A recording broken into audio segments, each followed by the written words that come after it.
नमस्कार. किमंतू लाईव्हमध्ये आपल्या सर्वांचं मनःपूर्वक स्वागत. पुष्कळ वेळा आपण जेव्हा पाहतो की एखादी व्यक्ती इतिहासाबद्दल बोलत असते किंवा एखादा यूट्यूबर, एखादा इतिहास अभ्यासक इतिहासाबद्दल चर्चा करत असतो, त्यावेळेला आपले मित्र त्यांना काही ना काही पुरावे देत असतात किंवा प्रतिक्रिया देत असतात, चर्चा करत असतात. पण ती चर्चा ऐतिहासिक तथ्यांना धरून नसते, कारण आपले मित्र जे त्यावर प्रतिक्रिया देत असतात त्या प्रतिक्रिया ऐतिहासिक ग्रंथातल्या नसतात, साहित्यिक ग्रंथामधल्या असतात. म्हणून ऐतिहासिक ग्रंथ आणि साहित्यिक ग्रंथ यातला फरक समजून घेणं आपल्यासाठी फार महत्त्वाचं आहे. मी किमंतू ओंबळे सरकार आजच्या आपल्या या पुस्तक परीक्षण मालिकेमध्ये आपलं स्वागत करतो. आजचा आपला विषय आहे ऐतिहासिक ग्रंथ आणि साहित्यिक ग्रंथ यातील फरक काय. खरं तर इतिहास आणि साहित्य हे दोन्हीही जग आणि त्यातही विशेषतः भूतकाळातील जग समजून घेण्यासाठी आपल्यासाठी फार महत्त्वाचे असतात. परंतु होतं काय की इतिहासाचा संदर्भ देण्यासाठी अलीकडे साहित्याचा आधार घेण्याची प्रवृत्ती बळावत चाललेली आहे. म्हणजे समजा मी छत्रपती शिवाजी महाराजांवर एखाद्या गोष्टीबद्दल बोलतो आहे किंवा मी मराठ्यांच्या इतिहासाबद्दल एखाद्या गोष्टीबद्दल बोलतो आहे, तर जर समोरच्या व्यक्तीला मुद्दा मांडायचा असेल, तो काही असेल, माझ्या विरोधामध्ये असेल किंवा माझ्या बाजूने असेल किंवा स्वतःचं एक तटस्थ मत असेल, तर ते मत एखाद्या ऐतिहासिक संदर्भाने मांडलं गेलं पाहिजे. म्हणजे समकालीन दस्तावेज, बखर, पत्र, शिलालेख याच्या संदर्भाने मांडलं गेलं पाहिजे. पण बरेचसे आपले मित्र काय करतात की एखाद्या कादंबरीमधला उतारा घेतात, काही लोक एखाद्या पोवाडामधला एखादा उतारा घेतात, एखाद्या काव्यग्रंथामधलं एखादं ओळ घेतात आणि मग प्रतिवाद करायला लागतात. त्याच्यामुळं काय होतं की दोघांच्याही वेळेचा अपव्यय होतो. हे माझ्या बाबतीतच होतं असं नाही. जिथे जिथे म्हणून इतिहासाची चर्चा केली जाते तिथे तिथे आजकाल सर्वांनाच या समस्येला तोंड द्यावं लागतं. कारण आपल्याकडं एक सिनेमॅटिक लिबर्टी किंवा आपण म्हणतो की ऐतिहासिक साहित्य नावाचा प्रकार बळावत चाललेला आहे. म्हणजे असं काहीतरी लिहायचं की ज्याच्यामध्ये इतिहासातली काही पात्रं असतील किंवा कल्पना असतील, पण जे काही लिहिलं गेलं आहे ते स्वतःच्या कल्पनेने लिहिलं गेलं आहे. काही पात्र काल्पनिक निर्माण केली आहेत, याला आपण ऐतिहासिक साहित्य म्हणतो. अशा प्रकारच्या ऐतिहासिक कादंबऱ्या आपल्या मराठीमध्ये तर उदंड झालेल्या आहेत. त्यामुळे अशा प्रकारचे प्रतिवाद आपले मित्र त्या कादंबऱ्या वापरून करताना आपल्याला दिसून येतात. म्हणून ऐतिहासिक ग्रंथ आणि साहित्यिक ग्रंथ यातील फरक नीटपणे समजून घेणं आज फार गरजेचं झालेलं आहे. सुरुवातीला आता आपण काय करूयात की हा विषय समजून घेण्यासाठी इतिहास म्हणजे काय हे समजून घेण्याचा प्रयत्न करूयात. महत्त्वाची गोष्ट ही आहे की जेव्हा आपण इतिहासाबद्दल बोलतो तेव्हा आपल्याला ही गोष्ट लक्षात आली पाहिजे की इतिहास म्हणजे प्राचीन काळापासून ज्या घटना घडल्या त्या जशा घडल्या तशी नोंदवण्याची एक परंपरा आहे. ही नोंदवण्याची परंपरा ज्या वेळेला भाषा अस्तित्वात आली आणि भाषेमध्ये माणूस काही ना काही लिहायला लागला, त्या वेळेपासून ही परंपरा चालू आहे. म्हणजे घडलेल्या घटना जशा घडल्या तशा नोंदवणे भविष्यामध्ये उपयोगी पडतील म्हणून याला आपण परंपरा म्हणतो आणि या परंपरेला आपण इतिहास म्हणतो.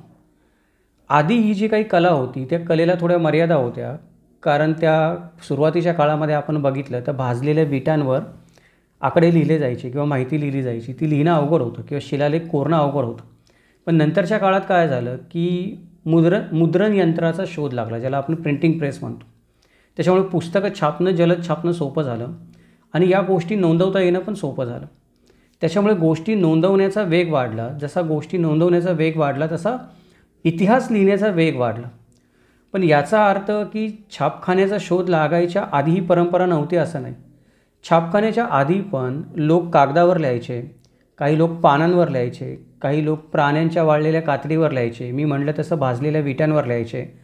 अशा प्रकारची हजारो दुर्मिळ हस्तलिखितं आजही उपलब्ध आहेत, ज्याच्यावर प्राचीन काळातल्या लोकांनी काही ना काही नोंदी करून ठेवलेल्या आहेत. ही नोंद पूर्वीच्या काळातील लोकांनी भविष्यासाठी करून ठेवलेली नोंद आहे. ह्या नोंदी काय दाखवतात? या नोंदी माणसाचा भूतकाळ लिहून ठेवण्याची प्रवृत्ती दाखवतात किंवा जे घडलं आहे ते नोंदवून ठेवण्याची प्रवृत्ती दाखवतात. इतिहास हा जो काही विषय आहे, हा विषय म्हणजे भूतकाळामध्ये पुरुषांनी किंवा आपण म्हणू की भूतकाळातील प्राचीन लोकांनी नोंदवलेल्या तथ्याशी संबंधित विषय आहे. म्हणजे इतिहास हा प्राचीन काळामध्ये लिहिलेल्या लोकांनी लिहिलेल्या नोंदींचा अभ्यास करण्याचा विषय आहे. बऱ्याचदा काय होतं की एखादा राजा असतो, एखादा अधिकारी असतो, तो स्वतःच्या यशाबद्दल किंवा विजयाबद्दल किंवा एखाद्या लढाईबद्दल विनंती करतो कोणाला तरी की तुम्ही हे लिहून काढा म्हणून. त्याच्या पदरी अधिकारी असतील तर ते पदरी अधिकारी जे पगारी आहेत ते लिहितील किंवा एखादा विद्वान काव्यग्रंथ लिहिल किंवा अजून काहीतरी लिहिल. बऱ्याचदा काय होतं की एखाद्या राजाच्या सांगण्यावरून जर काही लिहिलं गेलं असेल तर ते पूर्वग्रह प्रदूषित लिहिलं गेलं जाऊ शकतं किंवा आपण असं म्हणू शकतो की थोडंसं तिरकस आकसाने लिहिलेलं किंवा कुठेतरी एका बाजूला झुकलेलं असू शकतं. निपक्षपातीपणे असत नाही ते, पण तरी पण ती एक पूर्वग्रह दूषित नोंद जरी असली तरी ती नोंद एक प्रकारचा इतिहासच असते. तो पूर्वग्रह त्यातला बाजूला काढून पुराव्यानिशी आपण त्यातून इतिहास शोधू शकतो. म्हणजे इतिहास हा नेहमीच भूतकाळातील तथ्य ज्यांना आपण सत्य म्हणतो, ती सत्य आणि माहिती यांचा एक शोध आहे. यांचा एक पद्धतशीर शास्त्रीयदृष्ट्या केलेला शोध म्हणजे इतिहास आहे. इतिहास हा नेहमी भूतकाळाशी संबंधित असतो. म्हणजे मागे एका मित्रांनी मला विचारलं, तर तुम्ही पुराणातली वांगी उकरून काय मिळणार तुम्हाला? मी म्हणालो सत्य. आता इतिहासाचा अभ्यास करतो आहे आपण, तर पुराणातलीच वांगी उकरणार ना. इतिहासाचा अभ्यास करणारा माणूस थोडी सायफाय कथा किंवा भविष्यातल्या विज्ञान कथांचा अभ्यास करणार आहे. ही गोष्ट पण लोकांच्या लक्षात येत नाही. त्यामुळे इतिहास हा आहे तो इतिहास नेहमी काय आहे की भूतकाळाशीच संबंधित असतो. इतिहास हा भूतकाळामध्ये लिहिलेल्या लिखित सामग्रीशी संबंधित असतो, ज्या लिखित सामग्रीद्वारे भूतकाळातील जीवनपद्धती, अनेक घडलेल्या घटना, अनेक सत्य असत्य गोष्टी समजून घेतल्या जाऊ शकतात. इतिहास काय करतो की इतिहास विशेष कालखंडात घडलेल्या घटनांवर लक्ष केंद्रित करतो. त्या गोष्टी सोप्या करून सांगण्यासाठी किंवा घडलेल्या घटना सोप्या करून सांगण्यासाठी इतिहासकार त्या घटनांना नावं देतात. सामाजिक भौगोलिक स्थानानुसार इतिहास त्या गोष्टींचं वर्गीकरण करतो. वर्गीकरण केल्यानंतर जी लिखित सामग्री आपल्याला मिळते ती लिखित सामग्री आपल्याला भूतकाळाची माहिती देण्यासाठी पुरेशी असते. थोडक्यामध्ये प्राचीन काळापासून लिहिलेल्या लिखित सामग्रीचा पुराव्याधारित तर्कशुद्ध रीतीने चिकित्सक बुद्धीने केलेला अभ्यास म्हणजे इतिहास. मग हा लिखित सामग्रीचा अभ्यास झाला. जेव्हा लिखित सामग्री नव्हती तेव्हाचं काय, त्याला आपण म्हणतो की प्रागऐतिहासिक कालावधी. प्रागऐतिहासिक कालावधी म्हणजे लिखित नोंदी दिल्यापूर्वीचा जो कालावधी होता त्याला प्रागऐतिहासिक कालावधी म्हणतात. म्हणजे तेव्हा लिहिण्याची परंपराच नव्हती, पण तरी पण जो इतिहास असतो ज्याचा अभ्यास केला जातो त्याला प्रागऐतिहासिक कालावधीतला इतिहास असं म्हणतात. आता या इतिहासाचे वेगळे वेगळे प्रकार आहेत. इतिहास म्हटलं की आपल्याला काय होतं की फक्त लढाया आठवतात. इतिहास म्हणजे या राजाने त्या राजाला मारलं, बाबराने पहिली पानिपतची लढाई केली, मराठ्यांनी तिसरी पानिपतची लढाई केली, युद्ध झाली वगैरे वगैरे. पण इतिहास म्हणजे फक्त युद्ध नसतो. इतिहास अनेक इतर गोष्टींशी संबंधित असतो. जेव्हा आपण इतिहासाचा अभ्यास करतो तेव्हा इतिहासाचे काही प्रकार पडतात.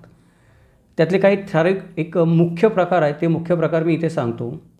पहिला जो प्रकार आहे तो म्हणजे सांस्कृतिक इतिहास. सांस्कृतिक इतिहासामध्ये काय होतं की भूतकाळामध्ये ज्या चालीरीती प्रथा परंपरा असतात त्या प्रथा परंपरांचं विश्लेषण केलं जातं आणि त्या सांस्कृतिक विश्लेषणाला सांस्कृतिक इतिहास असं म्हणतात. दुसरा प्रकार आहे राजनैतिक इतिहास. याच्यामध्ये राष्ट्रांमधील किंवा राज्यांमधील जे संबंध होते त्या राजनैतिक संबंधावर किंवा जागतिक संबंधावर लक्ष केंद्रित केलेलं असतं. त्याला आपण राजनैतिक इतिहास म्हणतो. दुसरा असतो राजकीय इतिहास. राजकीय इतिहास म्हणजे कोणत्याही राज्यामध्ये आपण म्हणतो की सत्ता आली की राजकारण येतं, अनेक राजकीय गोष्टी घडतात, दरबारी गोष्टी घडतात. तर या राजकीय गोष्टींच्या ज्या घडतात, ज्या बाबी घडतात त्यांचं मूल्यमापन करणं म्हणजे राजकीय इतिहास आहे. की कुठली राजकीय घडामोड कशी झाली, त्या राजकीय घडामोडीचा काय प्रभाव पडला, कुठल्या गोष्टीने कसं मुत्सद्दीपणे राजकारण झालं, कोणत्या व्यक्तीने ते मुत्सद्दीपणे राजकारण केलं, या सगळ्या गोष्टींचा इतिहास म्हणजे राजकीय इतिहास.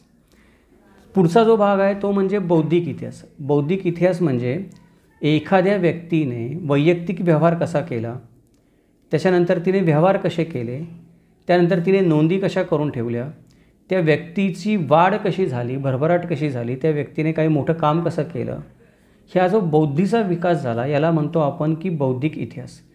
आर्य चाणक्याच्या इतिहासाला आपण बौद्धिक इतिहास म्हणू शकतो की एका माणसाने स्वतःच्या बुद्धीने मगध साम्राज्य उलटवून लावलं आणि नवीन मौर्य साम्राज्याची स्थापना केली.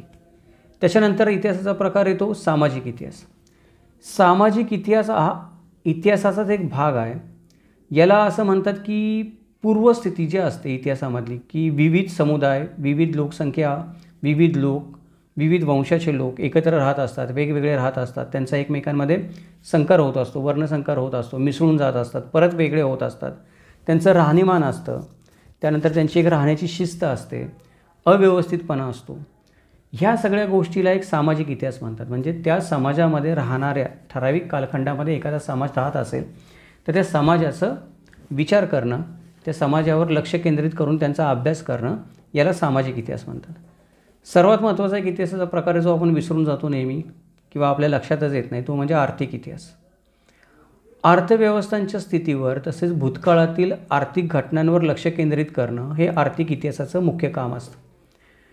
कोणत्याही काळामध्ये कोणतीही घटना अर्थाशिवाय म्हणजे पैशाशिवाय, संपत्तीशिवाय, धनाशिवाय चालत नाही. संपत्ती आली की सुधारणा होते, भरभराट होते, सैन्य प्रगत होतं, युद्ध होतात. संपत्ती नाहीशी झाली काही कारणाने की राज्य लयाला जातं.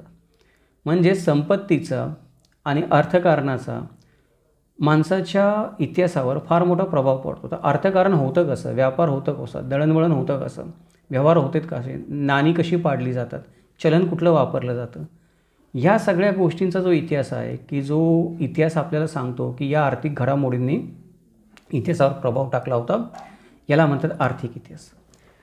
तर हे सगळं सांगायचं कारण काय? हे सगळं सांगायचं कारण हे आहे की ज्या वेळेला आपण एखादी व्यक्ती इतिहासावर बोलत असेल त्यावेळेला ती नेमकी कोणत्या इतिहासाबद्दल बोलते आहे हे पण आपल्याला कळलं पाहिजे.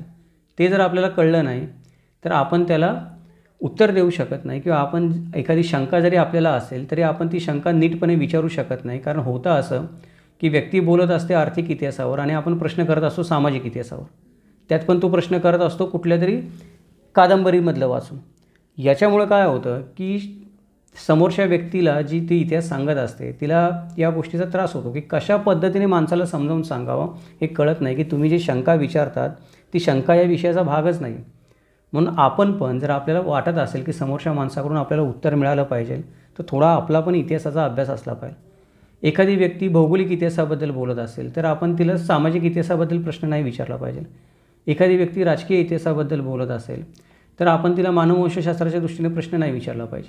मग ह्या गोष्टी आहेत या आपल्या लक्षातच येत नाहीत, कारण आपल्याला इतिहासाचे प्रकार लक्षात येत नाहीत.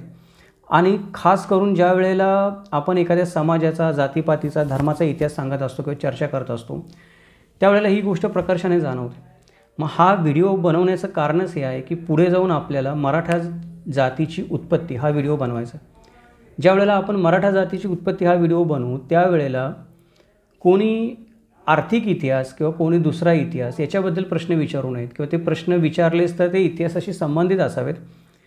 साहित्यामधले किंवा कादंबरीमधले प्रश्न नसावेत. आपल्या सगळ्यांच्या लक्षात यावं म्हणून आपण हा व्हिडिओ बनवतो. तर आता हे झालं इतिहासाबद्दल. आता आपण समजून घेऊया की साहित्य म्हणजे काय, इतिहास म्हणजे काय. आपल्या लक्षात आलं इतिहास म्हणजे भूतकाळाशी संबंधित सामग्रीचा पद्धतशीर, तर्कशुद्ध, चिकित्सक, पुराव्यानिशी केलेला अभ्यास. सामग्री म्हणजे भूतकाळामध्ये लोकांनी लिहून ठेवलेल्या घटनांच्या नोंदी. त्या नोंदींवरच आपण अभ्यास करू शकतो. आपण स्वतःच्या मनाने इतिहासामध्ये काही करू शकत नाही, कुठली कल्पना लावू शकत नाही. हे झालं इतिहासाबद्दल. आता साहित्य म्हणजे काय समजून घेऊया.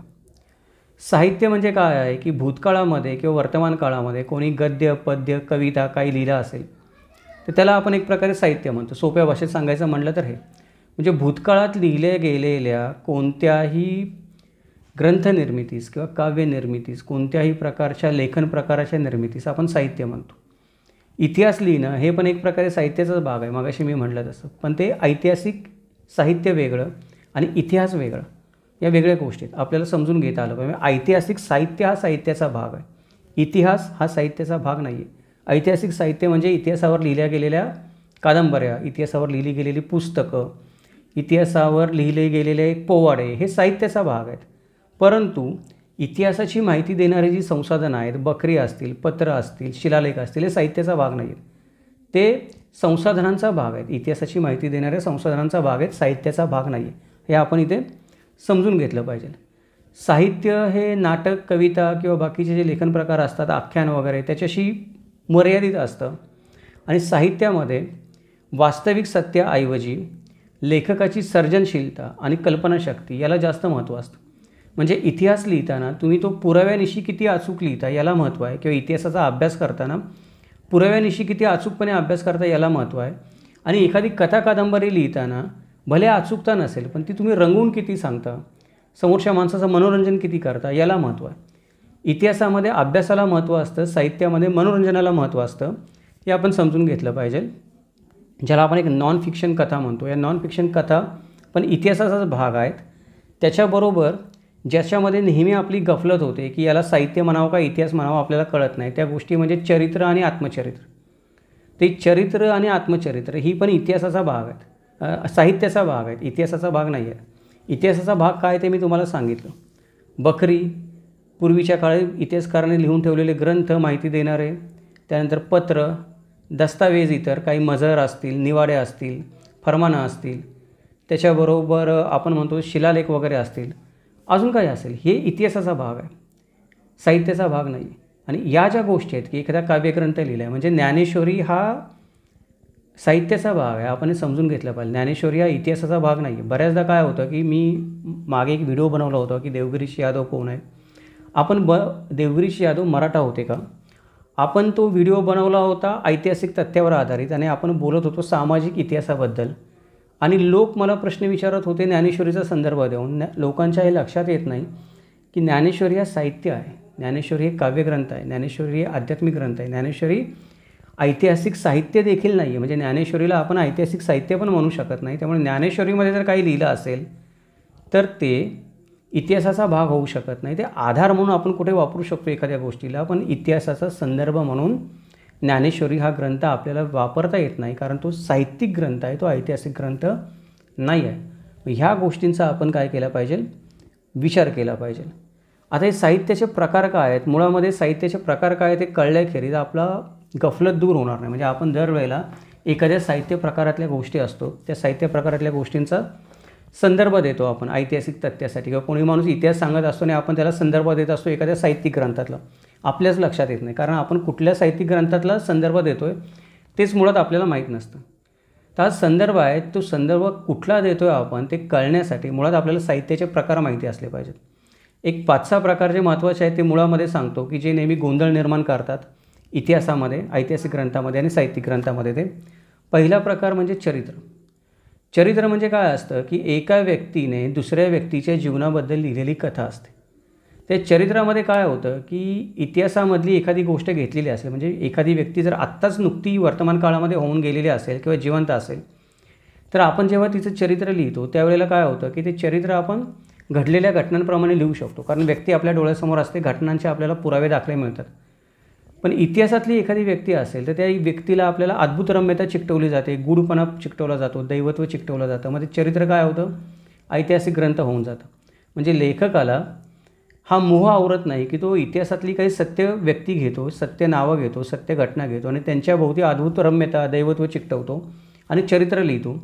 मग त्या चरित्रामधलं लोक दैवत्वाची उदाहरणं देत असतात नेहमी. एखादा माणूस इतिहासावर बोलायला लागला की आणि ते अमुक अमुक चरित्रात लिहिलं आहे आणि तो ऐतिहासिक ग्रंथ आहे. ऐतिहासिक ग्रंथ नाही आहे मित्रांनो, ते ऐतिहासिक साहित्य असतं नेहमी. आपण ही गोष्ट नेहमी लक्षात ठेवली पाहिजे. चरित्र हे ऐतिहासिक साहित्य आहे, कोणी लिहिलेलं. दुसरा प्रकार आहे तो आत्मचरित्र. चरित्र म्हणजे एका व्यक्तीने दुसऱ्या व्यक्तीचं लिहिलेलं चरित्र, आणि आत्मचरित्र म्हणजे एखाद्या व्यक्तीने स्वतःबद्दलच लिहिलेलं चरित्र, ती व्यक्ती जिवंत असताना.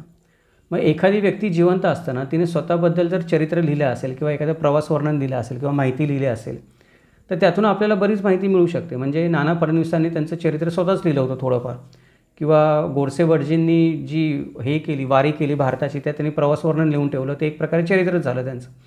तर अशा प्रकारच्या गोष्टी आहेत की एखादी व्यक्ती स्वतःबद्दल चरित्र लिहित असते आणि माहिती लिहून ठेवत असते, पण ती माहिती आपल्याला इतिहासातले संदर्भ देते. पण आपण हे लक्षात ठेवलं पाहिजे की ती व्यक्ती इतिहासकार नाही. त्या व्यक्तीने काय केलेलं आहे, स्वतःच्या आयुष्यात ज्या घटना घडल्यात त्या घटना जशाच्या तशा लिहून ठेवल्यात, जशा जाणवल्या तशा लिहून ठेवल्यात. विचार नाही केला की या घटना खऱ्या खोट्या, त्याच्यामागचे पुरावे काय आहेत, किंवा आपल्याला संदर्भ द्यावे लागतील, किंवा उद्या कोणीतरी या ग्रंथाची चिकित्सा करेल आणि मग कळेल की अरे असं नाही झालं पाहिजे, असा विचार त्या गोष्टीने त्या व्यक्तीने ती गोष्ट लिहिताना केलेलं नसतो किंवा ग्रंथ लिहिताना केलेला नसतो. म्हणून आत्मचरित्र जे असतात त्या आत्मचरित्रांना पण आपण काय म्हणतो, साहित्यिक प्रकार म्हणतो. आत्मचरित्रामध्ये एखाद्या व्यक्तीने स्वतःचं आत्मचरित्र जुन्या काळामध्ये लिहिलं असेल तर तिने घटना नोंदवलेल्या असतात, संदर्भ दिलेले नसतात खाली. ऐतिहासिक ग्रंथामध्ये नेहमी संदर्भ दिलेले असतात, खाली संदर्भाशिवाय काही बोललं जात नाही. हा फरक आपण लक्षात घेतला पाहिजे. चरित्र, आत्मचरित्र आणि ऐतिहासिक ग्रंथातलं. चरित्र आणि आत्मचरित्र हा साहित्यिक प्रकार आहेत. त्याचा आपण कोणाच्या तरी चरित्रातला एखादा पुरावा उचलून एखाद्या ऐतिहासिक ग्रंथाला आधार म्हणून द्यायच्या आधी संदर्भ तपासला पाहिजे. बऱ्याच आत्मचरित्रांमध्ये संदर्भ सापडत नाहीत, हे आपल्या लक्षातच येत नाही. पुढचा जो प्रकार आहे काल्पनिक कादंबऱ्या. या काल्पनिक कादंबऱ्यांनी सर्वात मोठा घोटाळा केलेला आहे, किमान आपल्या मराठी भाषेत आणि महाराष्ट्रात तरी इतिहासाच्या बाबतीमध्ये.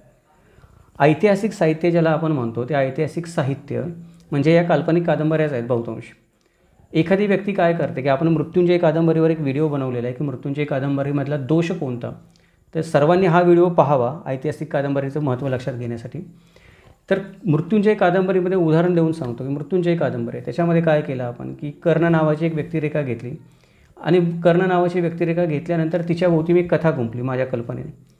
पण कर्णाचं ऐतिहासिक मूल्य किती या गोष्टीचा आपण विचारच नाही केला. मग त्या कादंबरीचं ऐतिहासिक मूल्य किती याचा आपण विचारच नाही करत. आपण काय करतो की लेखक जे लिहितो ते लेखकाची कल्पनाशक्ती, लेखकाची लेखनशैली एवढी आचाट असते की आपण त्याच्यामध्ये गुंतून जातो. एवढी अफाट असते त्याची प्रतिभा लिखाणाची एक साहित्यिक म्हणून की एखादं खलनायक वाटणारं पात्र पण आपल्याला नायक वाटू लागतं. मग याच्याबद्दल तो व्हिडिओ तुम्ही सगळ्यांनी पहा आवर्जून, आपण बनवला आहे तो. सांगण्याचा उद्देश हा आहे की ऐतिहासिक कादंबऱ्या काय करतात की इतिहासामधलं एखादं पात्र घेतात, त्या पात्राच्या भोवती उदात्तता, दैवत्व, मोठेपणा या सगळ्या गोष्टी आणतात. काही काही लोक इतिहासामध्ये ज्यांना आपण खलनायक समजतो त्यांच्या पण कादंबऱ्या लिहितात त्यांना नायक बनवून. एखाद्या खलनायकावर कादंबरी लिहायची म्हटल्यावर आपल्याला त्याला नायक बनवलं पाहिजे आणि त्याने ज्या चुका केल्या त्या चुका जस्टिफाय केल्या पाहिजे, त्याच्याशिवाय आपण त्याच्यावर कादंबरी लिहू शकत नाही. त्यामुळं या सगळ्या गोष्टी पण आपल्याला होताना दिसतात आणि या ऐतिहासिक कादंबऱ्या लिहिण्याचं प्रमाण आपल्या महाराष्ट्रामध्ये प्रचंड. आपण सर्वजण काय करत असतो की कोणतेही संदर्भ ग्रंथ वाचण्याच्या आधी, बखरी वाचण्याच्या आधी, इतिहास ग्रंथ वाचण्याच्या आधी समीक्षात्मक ग्रंथ, टीकात्मक ग्रंथ जे विचारवंतांनी लिहिलेत हे वाचायला फार बोर असतात, म्हणजे बोजड असतात. आपल्याला वाचायला रुची नाही निर्माण होत त्याच्यामध्ये, कारण त्या गोष्टी सगळ्या मुद्देसूद पुराव्यानिशी लिहिलेल्या असतात. आपल्याला सगळ्यांना आजकाल माहिती नको आहे, आपल्याला पाहिजे मनोरंजन. म्हणून आपण वाचतो या ऐतिहासिक कादंबऱ्या किंवा काल्पनिक कादंबऱ्या आणि या कादंबऱ्यांनाच सत्य समजायला लागतो. आणि एखादी व्यक्ती जेव्हा खरा इतिहास सांगत असते किंवा पुराव्यानिशी बोलत असते, मुद्द्यानिशी, त्यावेळेला आपण त्या काल्पनिक कादंबऱ्यामधले त्या व्यक्तीला संदर्भ देत असतो की हे यांनी या कादंबरीमध्ये असं म्हटलं आहे, त्याच्याखाली तो संदर्भ पण दिला आहे. अरे पण तो संदर्भ दिला आहे, तो संदर्भ ग्रंथ तुम्ही जाऊन वाचला का प्रत्यक्षामध्ये जो संदर्भ दिला आहे तो? कधीकधी ते संदर्भ पण फसवे असू शकतात. या कादंबऱ्या ज्यांना आपण काल्पनिक कादंबऱ्या म्हणतो इतिहासाबद्दल लिहिलेल्या, याच्यामुळं फार मोठा भ्रम निर्माण होतात. या भ्रमामुळे लोकांच्या मनामध्ये आयुष्यभर चुकीच्या समजुती निर्माण होतात, धारणा निर्माण होतात आणि अक्षरशः समाज फुटण्याची वेळ आलेली आहे आपली. त्यामुळे आपण सगळ्यांनी या ऐतिहासिक कादंबऱ्या आणि काल्पनिक कादंबऱ्या यांचं सत्य समजून घेतलं पाहिजे. त्या कितीही आपल्या मनाला भुरळ घालणाऱ्या असल्या तरी त्या शेवटी आहेत साहित्य प्रकार, ऐतिहासिक ग्रंथ नाही आहेत. हे आपण लक्षात ठेवलं पाहिजे. कोणत्याही ऐतिहासिक कादंबरीची दोन मूल्य असतात, एक असतं ऐतिहासिक मूल्य आणि एक असतं वाङ्मयीन मूल्य. ती दोन्ही मूल्य आपण तपासली पाहिजेत. ऐतिहासिक मूल्य म्हणजे त्या कादंबरीमध्ये ऐतिहासिक सत्याचा भाग किती आहे, म्हणजे 0 ते 100 असं जर रेटिंग लावलं तर मी त्या व्हिडिओमध्ये म्हटलं आहे की मृत्युंजय कादंबरीचं ऐतिहासिक रेटिंग आहे ते 0.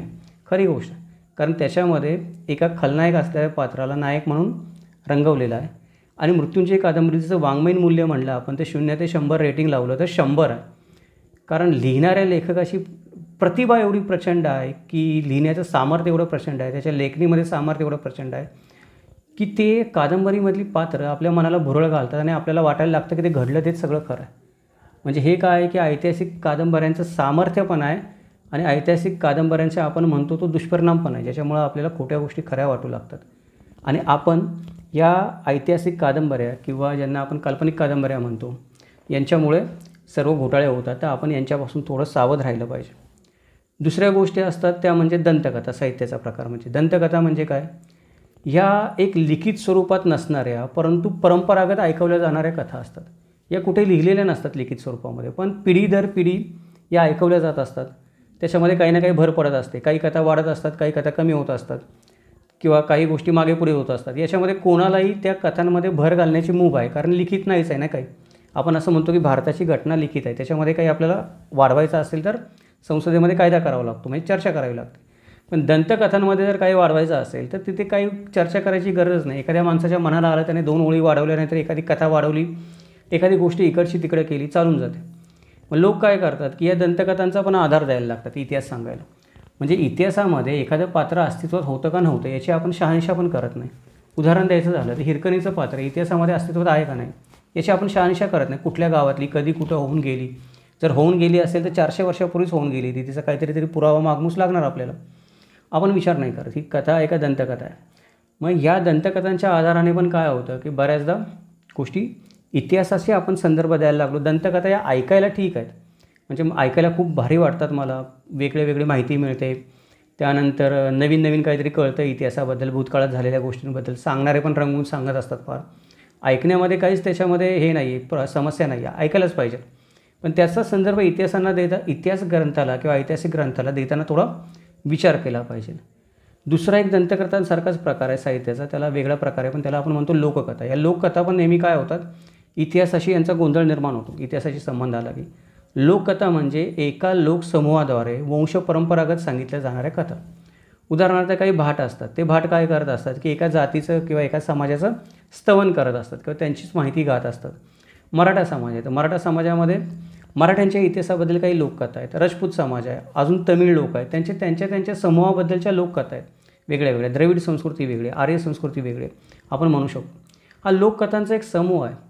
मग या लोककथा ज्या आहेत या पिढीजात ऐकवल्या जातात. या सत्य आणि कल्पना आणि रंजकता यांची बेलामूल भेसळ असते. एवढी बेलामूल भेसळ असते, एवढं बेलामूल मिश्रण असतं की ऐकणारा त्यामध्ये दंग होऊन जातो. कारण त्या बोलीभाषेमध्ये सांगितल्या जातात, स्थानिक लोकांकडून सांगितल्या जातात, जेव्हा वेळ असेल तेव्हा सांगितल्या जातात, कार्यक्रमांमध्ये महत्त्वाच्या प्रसंगी सांगितल्या जातात, ऐकवल्या जातात, लहान मुलांना ऐकवल्या जातात. त्याचा प्रभाव पडतो फार. पण आपण ही गोष्ट लक्षात ठेवली पाहिजे की या लोककथा आहेत या त्या समूहापुरत्या सांगितल्या. जर आपण त्या समूहातून बाहेर गेलो आणि दुसऱ्या समूहात गेलो आणि बाहेरून जर ऐकायला लागलो किंवा बघायला लागलो त्या गोष्टींकडे, तर गोष्टी वेगळ्या दिसायला लागतात. म्हणून लोककथांचा आपण कुठल्या ऐतिहासिक ग्रंथाला किंवा एखाद्या ऐतिहासिक मुद्द्याला आपण आधार देताना किंवा संदर्भ देताना विचार केला पाहिजे की ही गोष्ट आपण सिद्ध करू शकू का नाही करू शकू. मुळामध्ये बऱ्याच लोककथा लिखित स्वरूपामध्ये नसतात, काही असतात पण नसतात. दंतकथा तर बिलकुल लिखित स्वरूपामध्ये नसतात कुठेच. त्याच्यामुळे हे गोष्टी ज्या लिखित स्वरूपामध्ये नाही आहेत किंवा वंशपरंपरेने पुढे सांगत आलेल्या आहेत, त्याच्यामध्ये कोणी कधी बदल करू शकतो ही गोष्ट आपण लक्षात घेत नाही बोलताना. ह्या सगळ्या गोष्टींचा आपण विचार केला पाहिजे. अजून एक महत्त्वाच्या 2 गोष्टी आहेत, साहित्याचे प्रकार आहेत जे नेहमी घोळ करतात म्हणजे काय की त्यांचा फार मोठा पगडा असतो समाजावर. आणि विषय हा आहे की उदाहरण द्यायचं म्हटलं तर एखादा धार्मिक ग्रंथ आहे. धार्मिक ग्रंथामध्ये काय होतं की समजा मान्यता नावाचा एक प्रकार आहे. मान्यता म्हणजे काय की एखाद्या गोष्टीला एखाद्या विशिष्ट संस्कृतीमध्ये शुद्ध आणि पवित्र म्हणून मान्यता दिलेली असते. हे शुद्ध आणि पवित्र मान्यता दिल्यामुळं काय होतं की त्याच्याबद्दल दुसऱ्या कोणी काही बोलायचंच नाही. म्हणजे कधी धार्मिक ग्रंथांमध्ये काही गोष्टी अशा लिहिलेल्या असतात की हे ईश्वराने लिहिलेलं आहे, हे ईश्वराच्या प्रेषिताने लिहिलेलं आहे, त्यामुळे याच्याबद्दल काही चर्चा होणार नाही. ही गोष्ट शुद्ध आहे, पवित्र आहे, अमुक आहे तमुक आहे. धर्माबद्दल आस्था असणं ही चांगली गोष्ट आहे. आपण प्रत्येकजण वेगवेगळ्या धर्मावर आस्था ठेवतो आणि त्या धर्मग्रंथांवर देखील आस्था ठेवतो.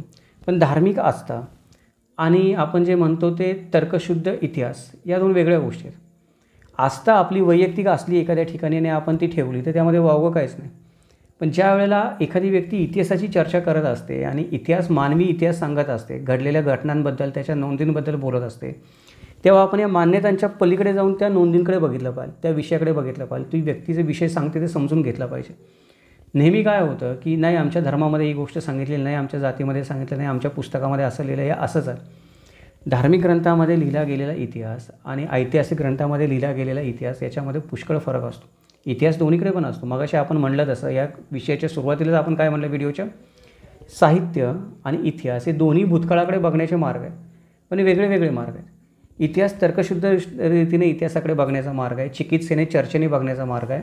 आणि बऱ्याचदा ज्या मान्यता असतात त्या मान्यतांमध्ये म्हणजे धार्मिक असतील, सामाजिक असतील, अजून कोणत्या असतील, त्या मान्यतांमध्ये चर्चेला काही वाव नसतो. तुम्ही काही चर्चा करायची नाही, जे सांगितलं आहे ते ऐकायचं.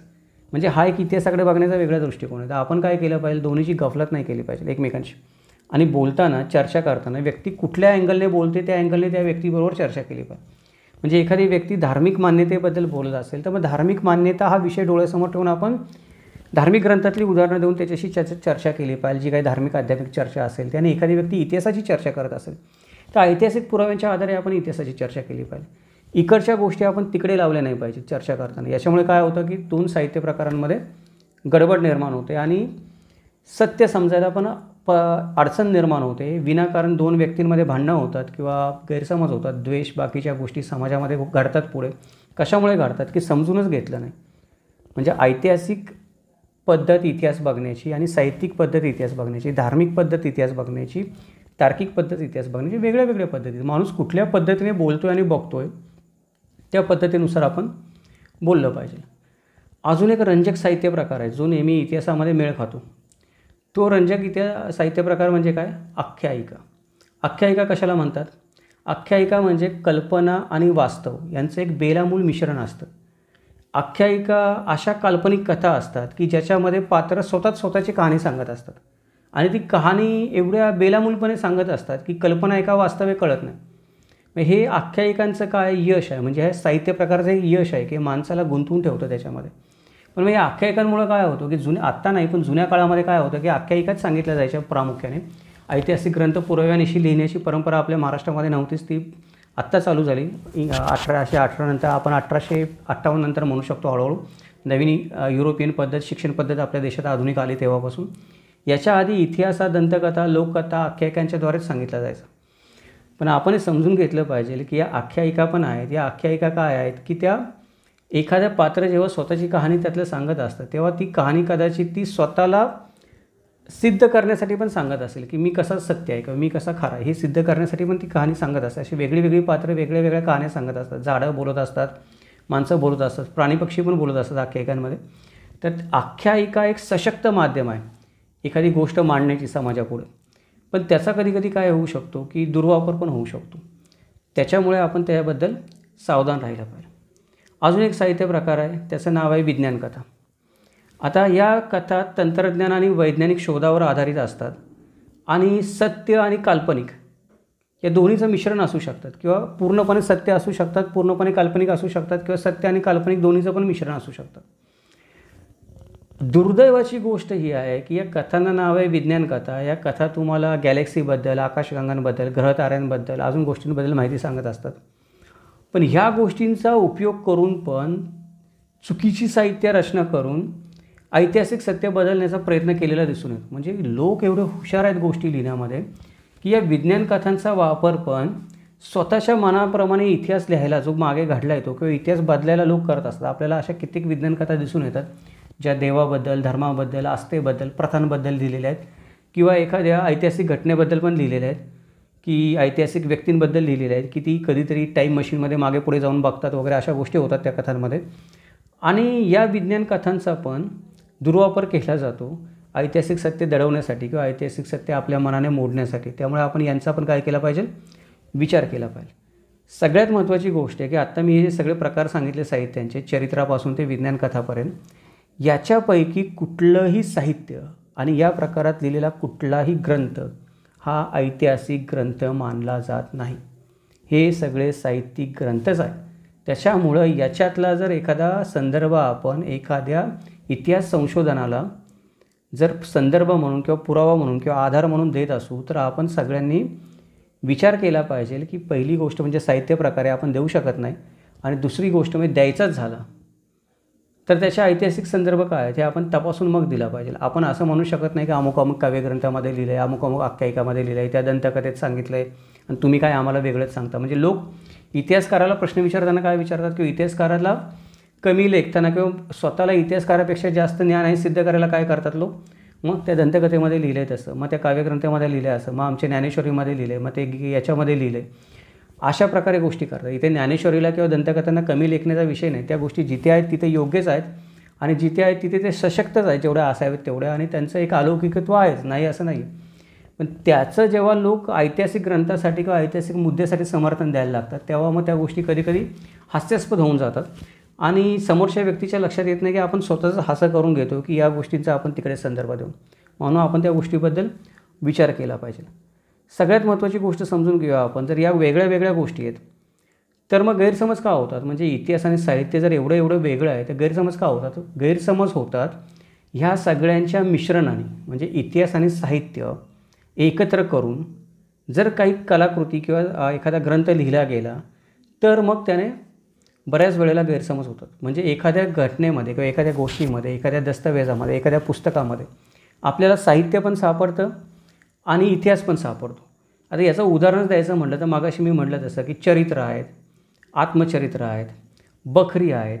याच्यामध्ये काय होतं की बखर हा पण एक साहित्य प्रकारच आहे एक प्रकारे लिहिलेला. तर याच्यामध्ये काय होतं की सत्य आणि असत्य, सत्य पात्र आणि काल्पनिक गोष्टी त्यांच्याबद्दल लिहिलेल्या या दोन्ही एवढ्या बेलामूलपणे मिसळलेल्या असतात की खरं खोटं कळायला मार्ग राहत नाही. त्याच्यामुळे काय होतं की बऱ्याचदा गैरसमज होतात आणि वादाचे मुद्दे निर्माण होतात.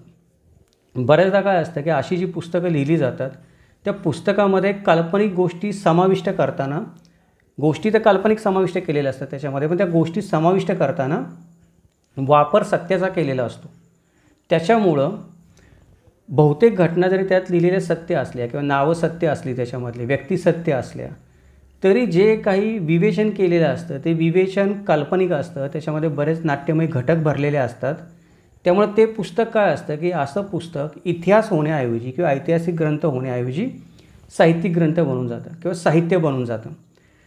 हे पुस्तक झालेलं असतं साहित्यिक ग्रंथ, पण ते अशा पद्धतीने लिहिलं असतं की आपल्या समाजात त्याला इतिहास समजला जातो, आपल्या समाजात त्याला ऐतिहासिक ग्रंथ समजला जातो आणि मग त्यातले दाखले लोक द्यायला लागतात कुठल्या तरी इतिहासातला एखादा मुद्दा सिद्ध करण्यासाठी. त्याच्यामुळे हे सगळे गैरसमज होतात. ऐतिहासिक काल्पनिक साहित्य, जसं मी मगाशी म्हणलो की कादंबऱ्या हा एक असाच प्रकार आहे. कादंबऱ्या लिहिल्याच जातात माझ्या मताप्रमाणे ऐतिहासिक कादंबऱ्या लिहिल्याच जातात मनोरंजनासाठी. म्हणजे जर श्रीमान योगी कादंबरीची आपण सर्वांनी प्रस्तावना वाचली किंवा एक पत्र छापलेलं आहे त्याच्यामध्ये नरहर कुरुंदकरांचं, ते वाचलं तर आपल्या लक्षात येतं की श्रीमान योगी कादंबरी लिहिणाऱ्या लेखकांचा जो काही हे आहे उद्देश आहे तो वेगळा आहे. त्यांचा शिवचरित्र सांगण्याचा उद्देश आहे, पण शिवचरित्रामध्ये ते सर्व दंतकथा, आख्यायिका, लोककथा, अजून काल्पनिक गोष्टी ज्या काही सापडणार त्या सगळ्या वापरणार आहेत. आणि नरहर कुरुंदकर म्हणतात की या गोष्टी तुम्ही वापरून कादंबरी लिहिली तर कादंबरी होईल पण तो इतिहास नाही होऊ शकत. म्हणजे हे ऐतिहासिक साहित्य जे आहे, या ऐतिहासिक साहित्य हा एक लोकप्रिय प्रकार आहे, पण या लोकप्रिय प्रकारामध्ये पण काय होतं की कथा लिहिण्यासाठी लेखकाने भूतकाळातील कालखंडाचा अभ्यास केलेला असतो आणि तो अभ्यास करून इतिहास आणि साहित्य, म्हणजे इतिहास आणि हे लोककथा, दंतकथा, आख्यायिका, बाकीच्या गोष्टी काल्पनिक असतील त्या, यांचा एक खोल संबंध प्रस्थापित केलेला असतो एकमेकांशी. म्हणजे त्या एकमेकांशी एवढ्या जोडलेल्या असतात इतिहास आणि या सगळ्या साहित्य प्रकार एकमेकांशी, की या कथा पूर्णपणे काल्पनिक असू शकतात. म्हणजे असं होऊ शकतं की ती कादंबरी पूर्णपणे काल्पनिक पण असू शकते, वाचताना आपल्या लक्षात येत नाही. पण पुष्कळ कादंबऱ्या आहेत ज्यांची मी नावं पण घेऊ शकतो, पण आता घेणार नाही इथे मी, आपण ऑन व्हिडिओ बोलतो म्हणून. या कादंबऱ्या आहेत त्या पूर्णपणे काल्पनिक कादंबऱ्या आहेत. म्हणताना त्या ऐतिहासिक वाटतात पण लिहिलेल्या काल्पनिक आहेत पूर्णपणे. त्याच्यानंतर याच्यामध्ये ज्या गोष्टी लिहिल्या आहेत त्या वास्तविक लोकांचं, वास्तविक घटनांचं काल्पनिक वर्णन देखील असू शकतं. म्हणजे पूर्ण काल्पनिक कादंबरी असणं आणि वास्तविक जी घटना घडली तिचं स्वतःच्या मनाने वर्णन करणं. उदाहरणार्थ शिवाजी महाराज आग्र्यावरून कसे पळून गेले ही वास्तविक घटना घडली, पण एखाद्या कादंबरीमध्ये तिचं पूर्णपणे काल्पनिक वर्णन केलेलं असतं. किंवा शिवाजी महाराजांनी अफजलखानाचा वध केला, तर अफजलखानाच्या वधाच्या वेळेला झालं काय, पुरावे काही वेगळे सांगत असतं इतिहासामध्ये. एखाद्या कादंबरीमध्ये ती घटना पूर्णपणे काल्पनिक लिहिलेली असते काल्पनिक साहित्यामध्ये. म्हणजे वास्तविक घटनांचं काल्पनिक वर्णन केलेलं असतं, वास्तविक लोकांचं काल्पनिक वर्णन केलं असतं. म्हणजे छत्रपती शिवाजी महाराज असतात वेगळे इतिहासामध्ये आणि एखाद्या पुस्तकामध्ये ते वेगळेच रंगवलेले असतात. किंवा छत्रपती शिवाजी महाराजांचं एखादी गोष्ट करण्याचा उद्देश वेगळा असतो, एखाद्या पुस्तकामध्ये नाव महाराजांचं घेतलं असतं, उद्देश काहीतरी वेगळाच सांगितलेला असतो. काल्पनिक घटनांचे अशा प्रकारे हे काल्पनिक, म्हणजे वास्तविक घटनांचे अशा प्रकारे हे काल्पनिक उद्देश किंवा वर्णनं केलेली असतात. याच्यामुळं काय होतं की हे सर्व घोटाळे निर्माण होतात, जे आपण गैरसमज निर्माण होतात, बुद्धिभ्रम निर्माण होतात इतिहासाबद्दल. आणि दुसरी एक गोष्ट आजकाल बोकाळलेली आहे ती गोष्ट म्हणजे लेखन स्वातंत्र्य किंवा सिनेमॅटिक लिबर्टी. मगाशी आपण थोडंसं बोललो, तर Tanaji the unsung warrior picture आला होता, त्याच्याबद्दल आपण रिव्ह्यू बनवणारच आहोत. तर त्याच्यामध्ये उदयभान राठोडचं जे पात्र आहे ते पात्र खरं आहे खरोखर इतिहासामध्ये घडलेलं, पण ते ज्या पद्धतीने दाखवलेलं आहे त्याचं चारित्र्य ते पूर्णपणे खोटं दाखवलेलं. उदयभान राठोड ज्या पद्धतीचा त्याच्यामध्ये खुनशी, रक्तपिपासू दाखवलेला तसा तो नव्हता. तसा तो औरंगजेबाची इमाने इतबारे चाकरी करणारा माणूस होता, पण तो चाकरी पोटासाठी करत होता. औरंगजेबाचे हेतू किंवा उद्देश त्याला मान्य होते म्हणून करत नव्हता. म्हणजे सिनेमॅटिक लिबर्टीच्या नावाखाली अशा प्रकारच्या खोट्या गोष्टी दाखवणं, त्याच्यानंतर सिनेमॅटिक लिबर्टीच्याच नावाखाली आपण ज्याला म्हणतो की पुस्तकं, जसं आपण म्हणलं की लेखन स्वातंत्र्याच्या नावाखाली काही काल्पनिक गोष्टी लिहिणं इतिहासाबद्दल, आणि या काल्पनिक कादंबऱ्यांवरच नंतर हे अशा सिनेमॅटिक लिबर्टीच्या नावाखाली चित्रपट निघतात. आणि या सगळ्या प्रकारामध्ये तद्दन खोटं साहित्य निर्माण केलं जातं. अवास्तव चित्रपट निर्मिती झालेली आपल्याला दिसून येते आणि या काल्पनिक साहित्यातच खरा इतिहास असल्याचा गैरसमज पसरलेला आपल्याला दिसून येतो. म्हणजे लोकांना नंतर वाटायला लागतं की माध्यमं इतकी सशक्त असतात, कादंबरी एवढं सशक्त माध्यम आहे की ती खऱ्याचं खोटं करू शकतं. चित्रपट हे एवढं सशक्त दृकश्राव्य माध्यम आहे. आजकाल तर आपण त्याच्यामध्ये VFX इफेक्ट पण आपल्याला आलेले आहेत. नवीन माणसाने ज्याने पुस्तक वाचलेलं नाही, संदर्भ वाचले नाही, ज्याचा इतिहासाशी संबंध आला नाही, शाळेमध्ये पण ज्याला इतिहास हा विषय नव्हता, त्या माणसाने जर तो चित्रपट बघितला तर त्याला त्यातल्या गोष्टी सगळ्या खऱ्याच वाटू शकतात. म्हणजे ह्या सगळ्या गोष्टी ज्या आहेत या गोष्टींमुळं हे सगळे मिश्रणाने या दोन्हींच्या किंवा भेसळीने जाणून बुजून केलेल्या भेसळीमुळे होणारे गैरसमज आहेत. आपण समजून घेतलं पाहिजे की साहित्यिक ग्रंथ आणि ऐतिहासिक ग्रंथ यातला फरक समजून घेणं त्याच्यासाठी गरजेचं आहे. आता प्रमुख फरक काय आहेत ते प्रमुख फरक आपण थोडक्यामध्ये जाणून घेऊयात विषयाच्या शेवटी. प्रमुख फरक हा आहे की इतिहास म्हणजे आपल्याला जर व्याख्या करायची झाली याची किंवा प्रमुख फरक सांगायचा म्हटला इतिहास ऐतिहासिक ग्रंथ आणि साहित्यिक ग्रंथातला, तर तो फरक असा आहे. इतिहास म्हणजे भूतकाळातल्या घटनांची नोंद करण्याची परंपरा. भूतकाळातल्या घटनांची शास्त्रशुद्ध, जास्तीत जास्त अचूक, पुराव्यानिशी तर्कशुद्ध व चिकित्सक नोंद करण्याची पद्धत म्हणजे इतिहास आणि ते नोंद करून ठेवण्याचं साधन म्हणजे ऐतिहासिक ग्रंथ. साहित्य काय आहे? साहित्य म्हणजे समाज आणि जीवनाविषयक एक कलात्मक अभिव्यक्ती आहे. म्हणजे साहित्य इतिहास नाही आहे, साहित्य अचूकता नाही, साहित्य भूतकाळाकडे बघतं. साहित्यामध्ये पण आपल्याला भूतकाळ आढळतो, समाज आढळतो, भूतकाळातले लोक आढळतात साहित्यामध्ये आपल्याला. पण ती रचना असते ती कशी असते? ती कलात्मक असते, ती जीवनविषयक जास्त असते, ती इतिहासातलं सत्य शोधण्यासाठी नसते. उदाहरण द्यायचं झालं तर जदुनाथ सरकारांनी जी काही पुस्तकं लिहिली आहेत ती जदुनाथ सरकारांनी लिहिलेली पुस्तकं हे ऐतिहासिक ग्रंथ आहेत. कारण ते इतिहासाचा शोध घेत आहेत. जसं मी म्हटलं तसं इतिहासाच्या घटनांची नोंद करतात, ज्या घटना घडल्या त्या. आणि प्रेमचंद जे हिंदीमधले प्रसिद्ध लेखक होते त्यांनी लिहिलेल्या ज्या कादंबऱ्या वाचल्या आपल्याला, तर आपल्याला त्या कादंबऱ्यांमध्ये पण तत्कालीन समाज दिसतो, ती माणसं दिसतात त्या काळातली, त्यांचा इतिहास आपल्याला थोडाफार समजतो. पण प्रेमचंद यांनी जे काही लिहिलं आहे ते ऐतिहासिक ग्रंथ नाही, ती कलात्मक अभिव्यक्ती आहे. कलेच्या माध्यमातून त्यांनी तत्कालीन समाजाचं चित्रण केलं. म्हणजे शतरंज के खिलाडी या चित्रपट आला होता, ती त्यांनी कथा पण लिहिली. ती कथा आपल्याला त्या काळामध्ये घेऊन जाते मागच्या, पण ती कथा म्हणजे इतिहास नाही, ते एक कलात्मक वर्णन आहे, ती एक साहित्यकृती आहे. आपण हे लक्षात ठेवलं पाहिजे. हा फरक आहे इतिहासामध्ये आणि साहित्यामध्ये, ऐतिहासिक ग्रंथामध्ये आणि साहित्यिक कलाकृतींमध्ये. आता जर याची व्याख्या करायची झाली आपल्याला 2 शब्दामध्ये, तर आपण 2 शब्दामध्ये व्याख्या कशी काय करणार? इतिहास हा भूतकाळाचा अभ्यास आहे, विषय संपला. इतिहास काय आहे? भूतकाळाचा अभ्यास आहे आणि ऐतिहासिक ग्रंथ तो भूतकाळाचा अभ्यास लिहिण्याचं साधन आहेत.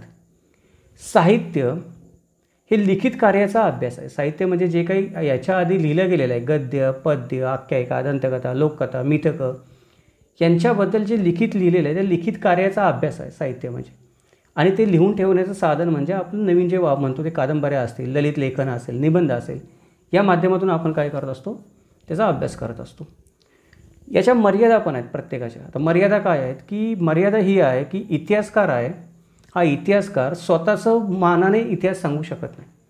म्हणजे इतिहासकाराला घटनांबद्दल किती वाटत असलं तरी वस्तुस्थिती आणि खरी आणि अचूक असेल तरच तो इतिहास असतो. म्हणजे समजा मी इतिहास अभ्यासक आहे, मी इतिहासकार आहे, मला असं वाटतं नाही आमचे संभाजी महाराज बरोबर आहेत, आमचे शिवाजी महाराज बरोबर आहेत, नाही हे बरोबर आहे, तर औरंगजेब चुकीचा आहे. पण मी तसं करू नाही शकत. मला वाटतं म्हणून मी करू नाही शकत. ते बरोबर असले पाहिजे तरच तो इतिहास आहे. मला वाटतं म्हणून मी लिहायला लागलो तर मग ते ऐतिहासिक साहित्य होतं, ते ऐतिहासिक ग्रंथ होत नाही. हा फरक आहे. म्हणजे इतिहासकाराला मर्यादा असतात. इतिहासकाराला स्वतःला काही वाटलं तरी जे दिसतं त्याच्यावरच तो बोलू शकतो आणि त्याची अचूक नोंद करणं म्हणजेच इतिहास आहे. इतिहासकार स्वतःच्या मनाने काही करू शकत नाही. याच्या उलट साहित्यिकाचं काय आहे की साहित्यिक असतो तो साहित्यिक स्वतःच्या मनाने काही लिहू शकतो. म्हणजे आपल्या मराठीमध्ये ते एक म्हणच आहे, जे न देखे रवी ते देखे कवी. म्हणजे सूर्याला पण जे दिसत नाही ते कल्पना करून कवीला दिसतं आणि कल्पना त्याच्या कवी ती कल्पना करून त्याच्या काव्यामध्ये लिहित असतो. जे न देखे रवी ते देखे कवी. म्हणजे इथे कवीला, साहित्यिकाला कल्पना करण्याची पूर्ण मुभा आहे की तुम्ही काही कल्पना करा.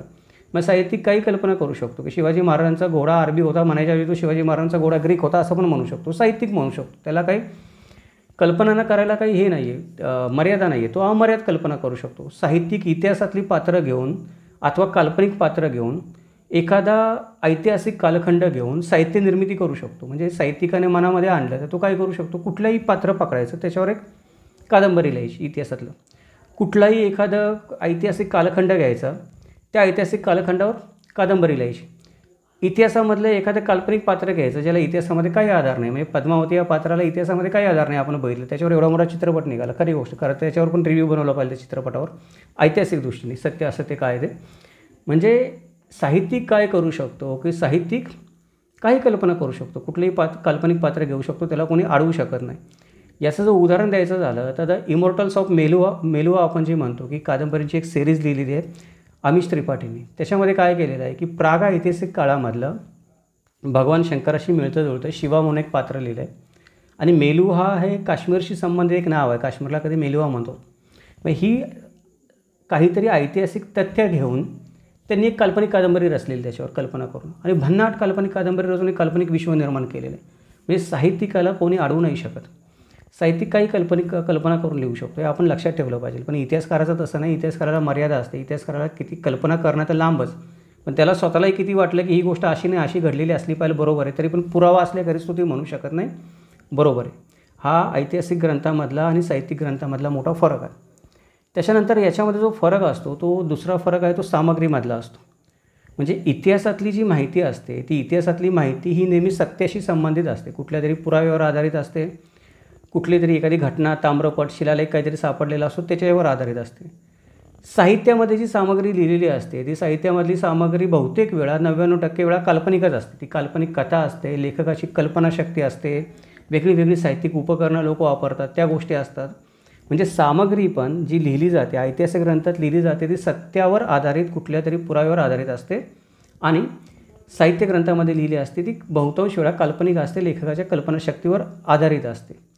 इतिहास म्हणजे सामान्यतः ज्या गोष्टी घडल्या त्या गोष्टींचा एक लेखाजोखा असतो ज्या घडल्यात त्यांचा, आणि साहित्य म्हणजे काल्पनिक कथांनी भरलेलं एक मिश्रण असतं की जिथे लेखकाने आपली कल्पनाशक्ती उदंड मोकळी सोडलेली असते. म्हणजे आपण बाहुबली चित्रपट म्हणू शकतो की लेखकाने आपल्या कल्पनाशक्तीला उदंड वाव दिला आहे ती कथा लिहिताना, की जी कल्पना त्याला करावीशी वाटते सगळ्या भव्यदिव्य कल्पना त्याच्यामध्ये केलेल्या आहेत. ऐतिहासिक दस्तावेज हे जे आपण म्हणतो की आपल्याला लक्षात येत नाही की ऐतिहासिक दस्तावेज काय. ऐतिहासिक दस्तावेज म्हणजे युद्ध, क्रांती आणि विशिष्ट सभ्यतांचा उदय कधी झाला, पतन कधी झालं, या गोष्टींचं एक रेकॉर्ड असतं ठेवलेलं. एक आपण म्हणतो ते तर्कशुद्ध ठेवलेलं रेकॉर्ड असतं, नोंदी असतात. पण प्राग ऐतिहासिक जी महाकाव्य असतात ज्यांना आपण होमरने लिहिलेले इलियाड महाकाव्य म्हणू शकतो, किंवा महाराष्ट्र आपल्या भारतामध्ये पण रामायण महाभारत महाकाव्य म्हणतो एक प्रकारे. तर ही जी काव्य आहेत ही प्राग ऐतिहासिक महाकाव्य ही साहित्याचा प्रकार मानली जातात, ही ऐतिहासिक सत्य मानली जात नाहीत. कुणी राग येऊन देऊ नका, मी महाभारताला किंवा रामायणाला असत्य म्हणत नाही आहे, पण त्या गोष्टी वेगळ्या प्रकारे सिद्ध कराव्या लागतील, त्या ऐतिहासिक दृष्टीने येत नाहीत. म्हणजे रामायण आणि महाभारताचा अभ्यास हा एक महत्त्वाचा विषय. इथे मी त्यांना खोटं म्हणतो आहे असं नाही, पण साहित्य प्रकाराच्या दृष्टीने आपण जर विचार केला तर साहित्य प्रकाराच्या दृष्टीने ते साहित्यिक प्रकारामध्ये येतात, ऐतिहासिक प्रकारामध्ये येत नाहीत. ही गोष्ट आपण लक्षात ठेवली पाहिजे. त्यानंतर जी पद्धत असते म्हणजे ऐतिहासिक ग्रंथ लिहिण्याची जी पद्धत असते ती पद्धतीमध्ये स्रोत असतात वेगळ्या माहितीचे, टीका असते कोणीतरी केलेली त्या माहितीवर, सांख्यिकीय अनुमान असतं म्हणजे स्टॅटिस्टिक्स असतं, सांख्यिकीय माहिती असते, गणना असते, त्याच्यानंतर अनुमान असतं, त्यानंतर एखाद्या गोष्टीतून आपण म्हणतो तर्कपूर्ण चर्चा असते, युक्तिवाद असतात. या सगळ्या पद्धतींमधून इतिहास आणि ऐतिहासिक ग्रंथ उलगडले जातात, लिहिले जातात. याच्या अप्रोक्ष साहित्य जे असतं ते साहित्यामध्ये वाचन केलं जातं. जुनं आधी जे साहित्य लिहिलं आहे ते साहित्याच्या अर्थ लावले जातात, ज्याला डिकोडिंग म्हणतो आपण. एखादी प्रशंसा केली जाते कोणीतरी लिहिलेल्या टीकात्मक ग्रंथाची, म्हणजे टीकात्मक ग्रंथ लिहिले जातात. जसं ज्ञानेश्वर महाराजांनी गीतेवर ज्ञानेश्वर या टीकात्मक ग्रंथ लिहिला साहित्यिक. त्यानंतर निबंध लिहिले जातात चिकित्सा करण्यासाठी, वेगळे ललितेतर कथा लिहिल्या जातात वेगवेगळ्या, ज्या कथांच्या माध्यमातून आपल्याला इतिहास समजतो. तर या सगळ्या गोष्टी काय असतात, या सगळ्या गोष्टी पद्धत म्हणून वापरल्या जातात. ऐतिहासिक ग्रंथ आणि साहित्यिक ग्रंथामध्ये हा फरक आहे. दुसरी गोष्ट ही आहे की लिखित नोंदींचा अभ्यास असतो. साहित्य जरी झालं काय आणि इतिहास जरी झालं काय, हे लिखित नोंदींचा अभ्यास आहे. मग फरक काय दोन्हीमध्ये? दोन्ही पण लिखित नोंदींचा अभ्यास आहे. तर इतिहास हा जुन्या जीवन पद्धतीबद्दल लिखित नोंदींमधून लोकांबद्दल माहिती गोळा करतो. म्हणजे इतिहास भूतकाळामध्ये घडून गेलेल्या गोष्टींबद्दल, त्या लोकांबद्दल जुने जे काही ग्रंथ लिहिले त्या जुन्या ग्रंथामधून, नोंदींमधून माहिती गोळा करत असतो. आणि साहित्याचा अभ्यास असतो, तर साहित्याचा अभ्यास सत्य गोळा करण्यासाठी नसतो. साहित्याचा अभ्यास असतो ते जुनं जे काही लिहिलं आहे त्याचं कौतुक करण्यासाठी असतो. फरक समजून घ्या की दोन्ही गोष्टी काय करत असतात, इतिहास आणि साहित्य दोन्ही भूतकाळातल्या लिखित नोंदींचा अभ्यास करत असतात. पण इतिहास सत्य शोधण्यासाठी अभ्यास करत असतो आणि साहित्य जे काही घडलं आहे त्याचं कौतुक करण्यासाठी अभ्यास करत असतो. हा दोन्हीमधला फरक आहे. ऐतिहासिक ग्रंथामधला आणि साहित्यिक ग्रंथांमधला पण हा फरक आहे. दुसरी एक गोष्ट आहे की अचूकता. आपण म्हणतो ते की ऐतिहासिक ग्रंथामध्ये अचूकता ही फार महत्त्वाची. म्हणजे कुठलीही माहिती जेवढी अचूक असेल तेवढं तिला महत्त्व जास्त आहे इतिहासामध्ये. तिचे पुरावे जेवढे पुराव्याने ती गोष्ट सिद्ध झाली तेवढं महत्त्व जास्त. साहित्यामध्ये काय होतं की साहित्यामध्ये अचूकतेला काही महत्त्व नसलं तरी चालतं, कारण साहित्य निर्माणच होतं कल्पनाशक्तीवर. कल्पनाशक्ती हेच साहित्याचं मूळ आपण म्हणू शकतो की शक्तिस्थान आहे. कल्पना जेवढी लेखक करेल, उदंड करेल, कल्पनेच्या विश्वामध्ये तो खिळवून ठेवेल वाचकाला. म्हणजे आपण ट्रॅक्युलासारख्या कादंबरी वाचतो किंवा आपण नारायण धारपांच्या कादंबरी वाचतो, थरारक कथा, ते माणसं खिळवून ठेवतात आपल्याला अक्षरशः. त्या एक नाट्यमय खोट्या जगामध्ये, कल्पनेच्या जगामध्ये खिळवून ठेवतात. तर साहित्यामध्ये अचूकतेला महत्त्व नाही, साहित्यामध्ये कल्पनाशक्तीला महत्त्व. मग तुमच्या जे काही तुम्ही रेफरन्स दिलेत, संदर्भ दिले, त्यांची अचूकता तेवढी नसेल तरी चालेल, पण इतिहासामध्ये अचूकतेला फार महत्त्व. जर अचूकता नसेल तर ती गोष्ट इतिहास होत नाही, ती गोष्ट ऐतिहासिक ग्रंथ होत नाही, ते ऐतिहासिक साहित्य होऊन जातं. हा फरक आपण लक्षात ठेवला पाहिजे. आता थोडक्यामध्ये आपण सारांश समजून घेऊया या गोष्टीचा. हे सगळं आपण एवढं बोललो आहे, कशासाठी बोललो, याची गरज काय लागली. सारांश हा या सगळ्या गोष्टीचा की साहित्य आणि इतिहास यांच्यामधला जो संबंध आहे तो संबंध आपण लक्षात घेतला पाहिजे. इतिहास आणि साहित्य हे सुरुवातीपासूनच एकमेकांमध्ये गुंफलेलं आहे. म्हणजे एखादा माणूस इतिहासाचा अभ्यास करून ऐतिहासिक ग्रंथ लिहितो आणि एखादा माणूस मागे घडलेल्या घटनांचं कौतुक करण्यासाठी काहीतरी अभ्यास करून एखादा ग्रंथ लिहितो. दोन्ही ग्रंथच आहेत. पण तरुण पिढीला शहाणपण आणि त्यांच्या उत्पत्तीबद्दल धडे देण्यासाठी ऐतिहासिक वास्तव घटनांची नोंद ऐतिहासिक ग्रंथ करत असतात. तर साहित्य का असतं, ते साहित्य असतं ते वास्तव घटनांची कथा सांगत असतं. म्हणजे लक्षात घ्या, ऐतिहासिक ग्रंथ आणि साहित्यिक ग्रंथांमध्ये फरक हा आहे की इतिहास घडलेल्या वास्तविक घटनांची नोंद करून ठेवत असतो, या घटना अशा अशा अचूक घडल्या म्हणून. आणि साहित्य त्या घटना कशा घडल्या त्याची कथा आपल्याला रंगवून फुलवून सांगत असतं. हा ऐतिहासिक ग्रंथ आणि साहित्यिक ग्रंथांमधला महत्त्वाचा फरक आहे. दुसरी गोष्ट ही आहे की वास्तविक घटनांच्या नोंदी ज्या असतात इतिहासामध्ये केलेल्या त्या अभ्यासासाठी असतात आणि साहित्यामध्ये ज्या वास्तविक घटनांचा अभ्यास केला असतो किंवा एखादा माहिती दिलेली असते ती मनोरंजनासाठी असते. कथा, कादंबऱ्या, काल्पनिक कथा आपण म्हणतो, याच्यामध्ये जी काही माहिती येते ती मनोरंजनासाठी असते आणि इतिहासामध्ये आलेली माहिती मनोरंजनासाठी नसते. इतिहासामध्ये आलेली माहिती ही अभ्यासासाठी असते. ही गोष्ट आपण लक्षात घेतली पाहिजे. इतिहास आणि साहित्य यांच्यातील मुख्य फरक हा त्या दोन्हींचा उद्देश आहे. म्हणजे इतिहास कशासाठी काम करतो आहे, साहित्य कशासाठी काम करतं आहे, ऐतिहासिक ग्रंथ कशासाठी लिहिले जात आहेत, साहित्यिक ग्रंथ कशासाठी लिहिले जातात, हा त्याच्यात उद्देश काय. हा उद्देश जो आहे तो उद्देशच ऐतिहासिक ग्रंथ आणि साहित्यिक ग्रंथ याच्यामधला फरक आहे. तो उद्देश काय आहे.